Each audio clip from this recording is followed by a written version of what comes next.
নমস্কার। আজকে আমি আলোচনা করব ভারতে ফরাসিদের আগমন এর ইতিহাস। তোমাদের যদি সামনে প্রশ্ন আসে, এদের মধ্যে কোন ইউরোপিয়ান শক্তি ভারতে বাণিজ্য করার জন্য সবার শেষে আসেন? অপশন ইংরেজ, ওলন্দাজ, ফরাসি, পর্তুগিজ। তোমরা উত্তর দেবে এদের মধ্যে ফরাসিরা সবার শেষে আসেন। ফ্রান্সের অর্থমন্ত্রী কলভেয়ারের উদ্যোগে 1664 খ্রিস্টাব্দে ফরাসি ইস্ট ইন্ডিয়া কোম্পানি গঠিত হয়।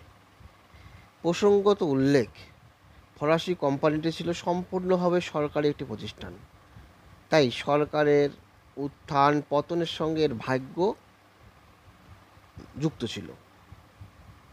ফরাসিরা 1667 খ্রিস্টাব্দে সুরাট, 1669 খ্রিস্টাব্দে মছলিপত্তনম এবং মাদ্রাজের নিকট সেন্থম 1672 খ্রিস্টাব্দে বাণিজ্য কুঠি নির্মাণ করেছিল, কিন্তু ওলন্দাজদের বিরোধিতায় সেন্থম তাদের হাতছাড়া হয়ে যায়।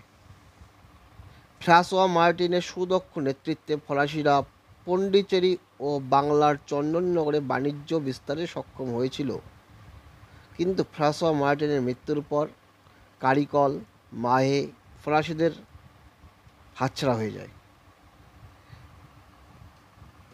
ফরাসিদের আভ্যন্তরীণ দুর্বলতা, গঠনতান্ত্রিক ত্রুটি ও ইংরেজ বণিকদের তীব্র বিরোধিতার ফলে ভারতে ফরাসিরা ব্যর্থ হয়। তাই ফরাসিদের ভারতে বেশি কিছু জানা যায় না। ধন্যবাদ।